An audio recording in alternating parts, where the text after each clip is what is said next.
and the pursuit of happiness, not your collective interests, your personal and private interests. Yeah, I mean, the right to self-identity and, to manifest one's own destiny is one of the things that you hear from the far right, the middle right, the libertarian.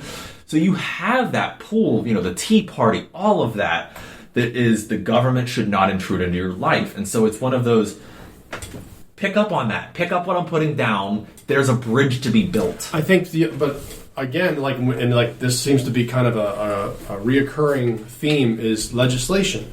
So, being a group of conservatives, that are affirming that you can be LGBTQT, that you can be, you could be and announce yourself as whatever you want, and there's no problem with that, and you could be affiliated with whatever group you want to be affiliated with. I feel that the issue is then, no matter how much the people that are in a level-headed space can agree to that, the issue comes in that the majority of the left, when they hear that people are okay with it, now they want to legislate it. Yeah, they're accepting of it, guys, so we should legislate it. We should make it law that you must say, ma'am, to someone who identifies as a woman. But how do you pre-identify someone if they haven't announced it?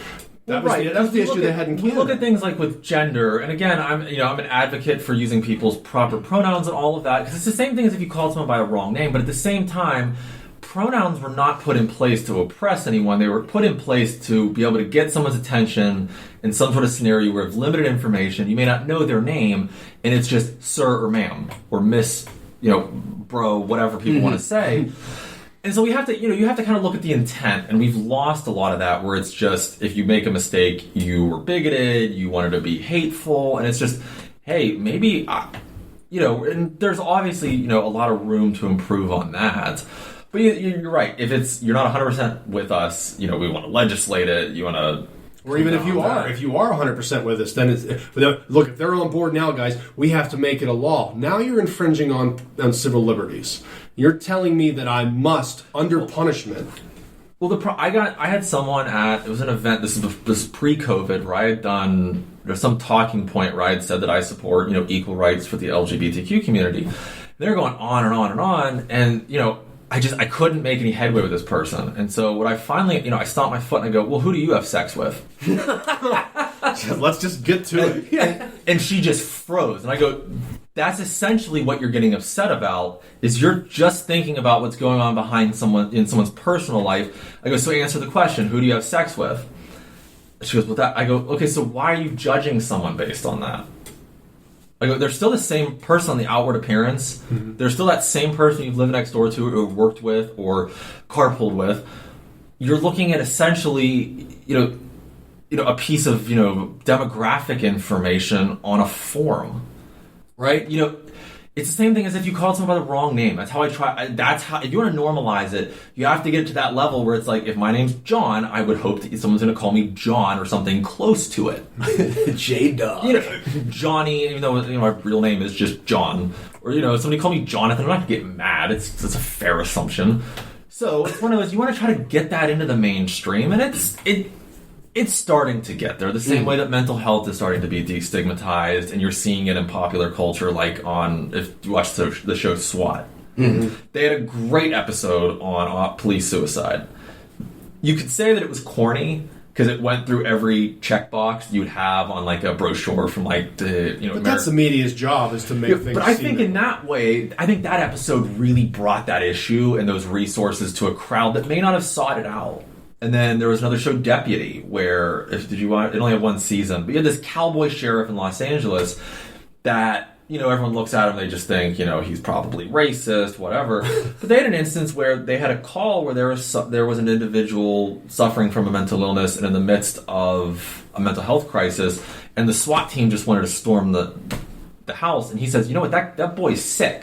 He's in trouble. We're not going to attack him. We're going to get him help. And he walked in there and de-escalated the situation. Well, we backtrack a little bit in regards to that. So we're talking about the possibility of adopting legislation to bring on social workers or some kind of caseworker in the police force to go with officers. You wouldn't need legislation. You just need funding. If you ask darn near any person in law enforcement, they wouldn't even let you finish the sentence where they would say that they want a caseworker or a social worker or a mental health professional on staff. But is this through the police force? Because then what happens to CPS? So you come into a situation where there's a child involved. Does the caseworker handle it, or does CPS? Well, there's procedure. There's laws already in place that dictate what constitutes mandatory reporting and all of that. You don't have to create the legislation for that. Mm-hmm. It's just they need the funding to hire the people. And, because if you have 24-hour shift, you're going to need a lot of people on staff. Yeah. That's but maybe what if they just stop spending all of the money that the departments are currently having on weaponry and body armor and updated vehicles and cameras and they laser don't spend technology? all that much on weaponry and body armor, actually. Mm-hmm. I mean, you don't replace guns all that often, and that's a pretty quantifiable thing. 10 officers times 10 guns, plus, let's say 4 backups.